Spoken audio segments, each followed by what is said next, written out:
गरीब किसान का संघर्ष।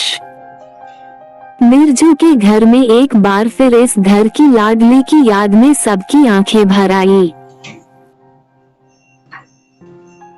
2 बार बाप बेटे दोनों विदा कराने गए, पर वहां से ये कहकर उन्हें बेटी से बिना मिले लौटा दिया गया कि जब तक वादे के मुताबिक गाय और 2 बकरी उनके आंगन में नहीं बांध जाते तब तक बेटी की विदाई भूल जाएं।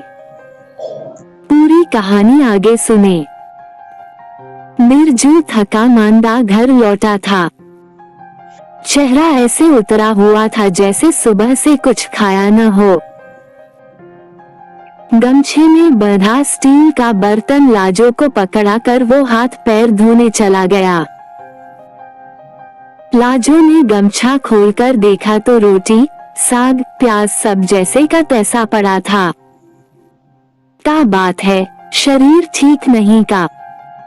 चेहरा उतरा और खाना जस का तस। उसने अपने पति से पूछा। मिर्जू ने कुछ कहने के लिए मुंह खोला ही था कि उनका 15 साल का बेटा दीनू तेजी से आया और बोला, मैं स्कूल नहीं जाऊंगा। काहे नहीं जाएगा? कुछ दिनों पहले तो जिद कर सिर पर बैठा था कि बड़े स्कूल जाना है। जाना है, अब क्या हो गया? लाजो अचरज से बोली। देख मेरी ये चिप्पी लगी हाफ पैंट। वो उनकी ओर पीठ करके खड़ा हो गया।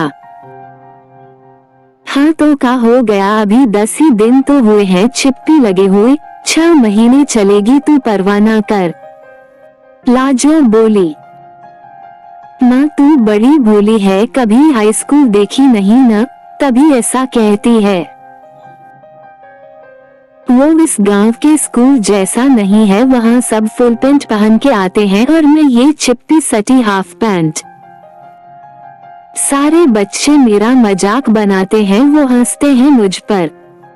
मुझे बड़ी लाज आती है। तू कहे तो मैं बाबा के काम में कल से हाथ बंटा दूं, पर स्कूल के लिए ना बोल। तू खेत में काम करेगा। अरे मेरे जैसी जिंदगी न जीनी पड़े इसलिए तो पेट काट कर तुझे पढ़ा रहा हूँ। पर तू है कि समझता ही नहीं। अरे कोई कुछ भी कहे, हमें उससे क्या। देख बेटा, पढ़ लिख कर जो कुछ बन गया ना तो 1000 पैंट होंगे तेरे पास। फिर किसी को याद भी नहीं रहेगा कि कौन किस पर हंसता था। बाप की बात सुनकर दीनू चुपचाप एक और मुंह लटकाए खड़ा हो गया। उसकी किसी बात की विरोध करने की उसमें हिम्मत नहीं थी, पर वो ताली बजाकर हंसते बच्चे उसकी आंखों से निकलते ही नहीं थे। आंखें हार गई और पलकें भीग उठी। माँ ने बेटे को देखा, दर्द भी समझा, पर अभी उसका पूरा ध्यान पति के उतरे हुए चेहरे पर था। आप कुछ कह रहे थे। लाजो ने पति को अपनी अधूरी बातचीत याद दिलाई। महाजन ने खेत पर आदमी भेजा था। कह रहा था साल भर हो गए पैसे नहीं लौटाए। जो 3 महीने से अब एक भी दिन देरी हुई तो जमीन उसके नाम लिखना होगा। अरे ऐसे कैसे जमीन लिखना होगा? कोई दादागिरी है क्या? उधार लिए हैं तो चुका ही देंगे ना, कौन से हम मरे जा रहे हैं। और जो जमीन ही उसे दे दिए तो हम क्या घर की मिट्टी खाएंगे? लाजो गुस्से से बोली। तुम्हारी इन दलीलों को कोई नहीं सुनने वाला। लाजो ये सोच के कर्ज लिया था कि एक ही बेटी है, उसे सुखी संपन्न घर में दे दिए तो जिंदगी सफल हो जाएगी। हमारा कैसे भी उसके बाद खाना पीना चल जाएगा, पर बेटे को गांव के बाहर स्कूल क्या भेजने लगा। सबकी छाती पर सांप लौटने लगा। कोई ये नहीं देखता मेरा बच्चा स्कूल जाने के लिए रोज कितनी दूर अपने पैर घिसता है। लाजो मैं कैसा बाप हूँ रे, इसे एक जोड़ी चप्पल भी नहीं दे सकता। बिरजू के भरे गले ने बेटे के कलेजे को भीगा दिया, जो दूर खड़ा उनकी बातें सुन रहा था। ये नमी इतनी अधिक थी कि बेटे का मासूम सीना ना संभाल पाया और बाप के सामने आकर आंखों से वही नमी बरसने लगी। कुछ देर बाद वो खुद को संभालता हुआ बोला, बाबा, मेरे शिक्षक कहते हैं किसान तो देश की आत्मा है। वही तो धरती के विष्णु हैं, जो अन्न उपजाकर सबकी पेट भरते हैं। आप खुद को इतना कमजोर क्यों समझते हैं और मुझे भला चप्पल की क्या दरकार। अरे आप नहीं जानते, झाड़ पात कंकड़ पत्थर पर चलने से हमारे आंखों की रोशनी बढ़ती है। बेटे की बात सुनकर बिरजू के पिचके गालों के गड्ढे और गहरे हो गए। अपने पपड़ी वाले होंठों को और बढ़ाकर वो बोला, देख रही है रेला जो तेरी गुदड़ी में कैसा लाल चमक रहा है। आज मुझसे बड़ा हुआ जाता है, अपने बाप को चराता है। पति को मुस्कुराता देख लाजो का चेहरा खिल उठा। उसने बाप बेटे दोनों की बलया ले ली। बाबा, कल रेडियो में सुना था इस बार मानसून जमकर बरसने वाला है। देखना अब की धान लहलहाएगी और हम महाजन का कर्जा उतार देंगे। दीनू खुश होकर बोला, सच बोल रहे हो क्या? अगर ऐसा हो गया तो सबसे पहले एक गाय और एक बकरी बिटिया के ससुराल पहुंचा आएंगे। दहेज बाकी रखना अच्छा नहीं लगता, और इसके बाद ही तो वो भी बिटिया को हमारे घर आने देंगे ना। साल भर हो गए उसका मुंह भी न देखने दिया, जाने कैसी होगी मेरी चिड़िया। एक बार फिर इस घर की लाडली की याद में सबकी आंखें भर आई। 2 बार बाप बेटे दोनों विदा कराने गए, पर वहां से ये कहकर उन्हें बेटी से बिना मिले लौटा दिया गया कि जब तक वादे के मुताबिक गाय और 2 बकरी उनके आंगन में नहीं बांध जाते तब तक बेटी की विदाई भूल जाएं। जिस साल बेटी का ब्याह किया था उस साल खूब अच्छी फसल लहलहा रही थी। अच्छे बीज, अच्छी खाद सब इस्तेमाल किया था। बिरजू को पूरा यकीन था कि इस बार फसल बहुत अच्छी होगी। तभी तो जब बेटी के ससुराल वालों ने बिना पूरा दहेज लिए बेटी को साथ ले जाने से इनकार कर दिया, तो उसने भी उनकी मांगों को झट से मान लिया और जोश में सबके सामने वादा भी कर दिया कि अब तो आपके आंगन में गाय और बकरी बांधने के बाद ही बेटी को विदा करा ले जाऊंगा। पर उसका अपना ही किया वादा उस पर भारी पड़ा। मानसून की भविष्यवाणी सटीक न बैठी। बरसने के इंतजार में पति पत्नी आकाश निहारते रहे, पर जिसे न बरसना था वो न बरसा। गांव वालों ने महाजन से किराए पर पंपिंग सेट लाकर अपने अपने खेतों को पाटा, पर उसने तो अभी अभी बेटी के ब्याह के लिए कर्ज लिया था। फिर भी कोई और उपाय न देखकर मुंह लटकाए महाजन के पास पहुंचा, पर उसने एक बार फिर से उधार देने से मना कर दिया। उसकी आंखों के सामने ही कुछ ही दिनों में लहलहाती धान की धानी चुनर पीली पड़ने लगी। जो भी सुनहरी इथलाती बालियां निकली वो अब ऐसी प्रतीत होने लगी थी जैसे उसने भी आकाश से उम्मीद छोड़ सहारे के लिए धरती की ओर झुकना शुरू कर दिया हो। जितनी उम्मीद थी उसकी आधी भी उपज नहीं हुई। सपने भी अधूरे रह गए। अब तो घर चलना मुश्किल था, फिर भी एक बकरी खरीद वो बेटी के ससुराल पहुंचा और कुछ दिनों के लिए विदा कराने को कह अपने हाथ जोड़ लिए। पर उन्होंने तो उसका किया वादा ही उसे याद दिला दिया। यहाँ तक कि बेटी की शक्ल भी न देखने दी।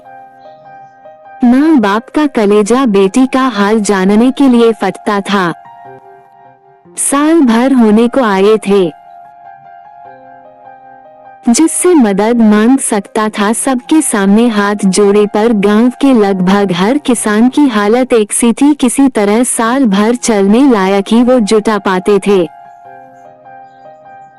किसी को उधार देना महाजन को छोड़ और किसी के बस का नहीं था और महाजन के पास जाने की उसकी हिम्मत नहीं थी। इस साल पूरे परिवार ने जी जान लगाकर मेहनत की, न दिन देखा न रात। दीनू भी अपने स्कूल के बाद का पूरा वक्त खेत को ही दिया। मेहनत रंग लाई थी, पूरा खेत लहलहा रहा था। इस बार वर्षा भी उम्मीद के मुताबिक ही हुई। अपनी मेहनत का फल देखकर बिरजू फुलाना समाता था। वो अपनी खेत की रक्षा में पूरा दिन वहीं बिताता। सुनहरी बालियों से खेत लद गया। उसके लहलहाते खेत को देखकर पूरे गांव का मन ललचा जाता। बात महाजन तक भी पहुंच गई। उसने अपने आदमी भेजकर कहलवाया कि सबसे पहले वो उसका ही कर्ज चुकाए। उसने भी हाथ जोड़कर स्वीकार किया। खेत देख उसे अंदाजा था कि महाजन का कर्ज उतार कर भी इतने तो पैसे बच ही जाएंगे जिससे वो गाय और एक बकरी खरीद सके। और फिर उनके जीने का क्या, एक वक्त खाकर तो एक वक्त चबेना में ही काट लेंगे। बस सिर पर किसी का कोई उधार न रहे। लाजो मन ही मन खुश होती। आखिर भगवान ने सुन ली। ओला पाला सबसे बची रही फसल और इंद्रदेव ने भी इस बार रहम बरसाए। फसल कटकर खलिहान तक पहुंच चुकी थी। अब तो बस इंतजार था मड़ाई के बाद मंडी तक ले जाकर बेचने की। फसल खलिहान से चोरी होने का डर था, इसलिए वो खलिहान से हिलता भी न था। पर जाने कैसे उसे अचानक तेज बुखार चढ़ गया। बाहर बहुत सर्दी थी और ऐसी हालत में खलिहान पर खाट डालकर सोना उसके लिए खतरनाक था। लाजो ने उसे खलिहान पर जाने से मना किया तो बोला, अरे लोग ऐसे ही वक्त का तो इंतजार करते हैं लाजो। जो एक रात नहीं गया तो आधी फसल भी न बचेगी। अपनी तंबाकू की डिब्बी उठाकर वो खांसता हुआ आगे बढ़ने लगा तो बेटा सामने आकर खड़ा हो गया। खाली धान ही अगोरना है न तो मैं चला जाता हूँ। यहाँ घर में भी सोता हूँ, वहाँ भी सोना ही है। आप घर में रहो आराम से, मेरे होते कोई उधर फटक भी ना पाएगा। कहकर उसने अपनी कुछ किताबें ली और कांच की बोतल से बनी छोटी सी ढिबरी उठाकर माँ को आवाज लगाई, माँ जरा सलाई की डिब्बी दे दे। माँ हाथ में पकड़े फटे कंबल को उसे पकड़ाती हुई बोली, सलाई का करेगा, और ये ढिबरी ना ले जा, ये तो खतरा है। ले ये टॉर्च ले जा, अभी इतनी जल्दी नींद ना आएगी माँ। 3 दिन बाद परीक्षा है, मैं थोड़ी पढ़ाई कर लूंगा। कहकर उसने माँ के हाथ से कंबल ले लिया। मुझे ये ठीक नहीं लगता बेटा, कल दिन भर पढ़ लेना, पर रात को तो तुझे खाट पर गिरते ही नींद आ जाती है। कैसे संभालेगा तू ये ढिबरी? माँ ने शंक जताए।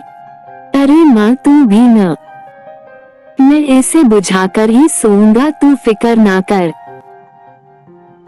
बेटे की जिद के आगे हारकर माँ ने उसे माचिस की डिब्बी पकड़ा दी और वो गुनगुनाता हुआ खलिहान की ओर निकल गया। बिरजू का माथा तप रहा था तो लाजो उसी के खाट के पास बैठी उसे पानी की पट्टियां देने लगी। बिरजू की आंखें बंद थी। अचानक उसे मुस्कुराता देख लाजो विस्मित हुई, कहीं ज्वर ज्यादा तो नहीं चढ़ गया जिस कारण होश खोकर ये इस हाल में मुस्कुराने लगे। वो उसे हिलाकर पूछने लगी, ए जी ठीक तो लग रहा है न? होश में तो हो ना? तो मैं जाती हूँ, वैद्य जी को बुला लाऊंगी। अरे ना री लाजो, बिटिया का वो मासूम चेहरा नजर आ रहा था। हाथ फैलाए बाबा कहती हुई दौड़ी आ रही थी मेरी मुन्नी, अब बस कुछ दिन और रे। उसकी बात सुन लाजो के होंठ मुस्कुराए और आंखें संग संग भीग उठी। कुछ सोचकर बोली, हाँ जी, उसे खबर भिजवा दिया है। कल बिन्नी अपने ससुराल जा रही थी तो उसी से मैंने कहलवा दिया कि इस बार उपज बहुत अच्छी हुई है, धान बिकते ही बाबा तुझे लिवाने आएंगे। अच्छा किया, अब तो वो भी मेरी राह तकती होगी।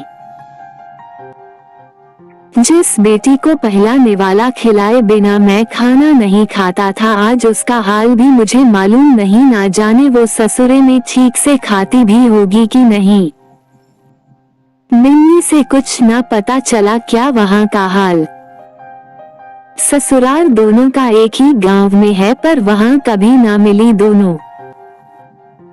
मिन्नी तो कहती थी वो तो पनघट में भी कभी ना आती।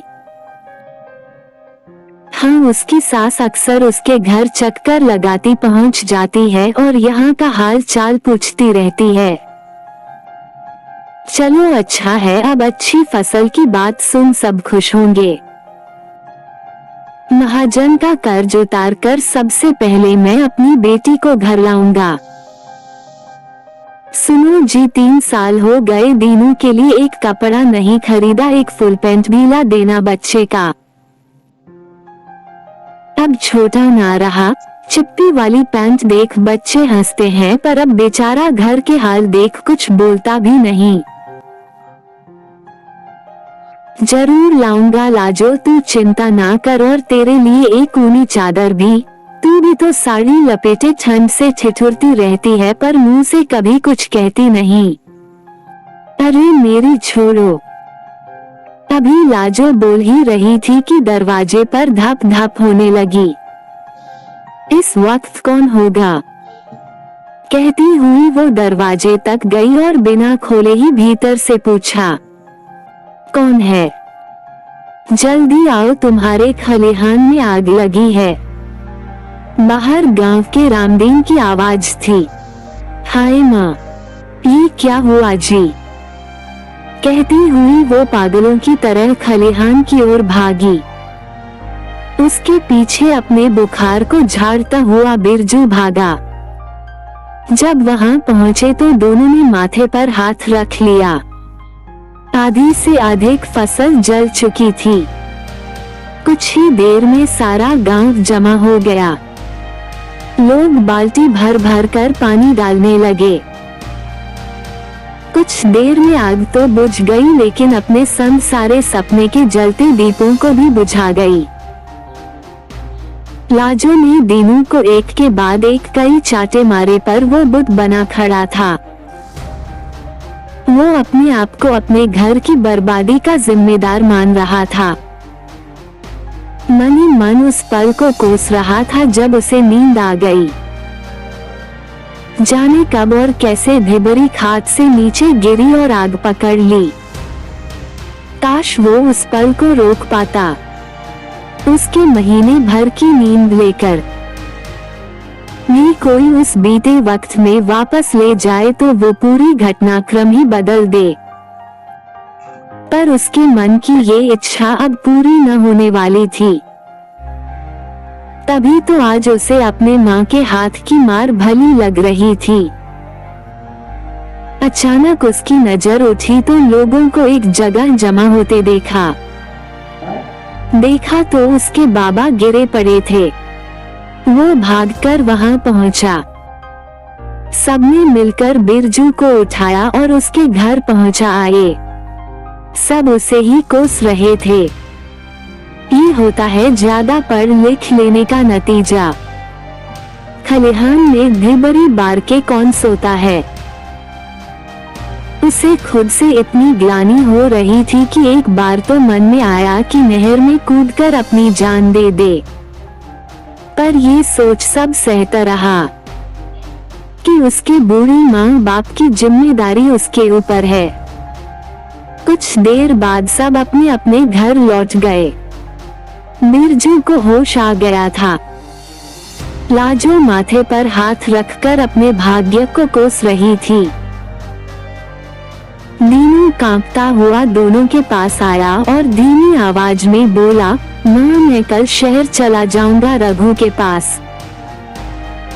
वो कहता था वहाँ फैक्ट्री में काम करने से 60 रुपये दिन मिलते हैं। दोनों में कोई कुछ न बोला तो वो रोता हुआ वहाँ से चला गया। दूसरे दिन उनके उठने से पहले ही वो गांव छोड़कर चला गया था। गरीब किसान के बेटे का एक बड़ा ऑफिसर बनने का ख्वाब धरा का धरा रह गया।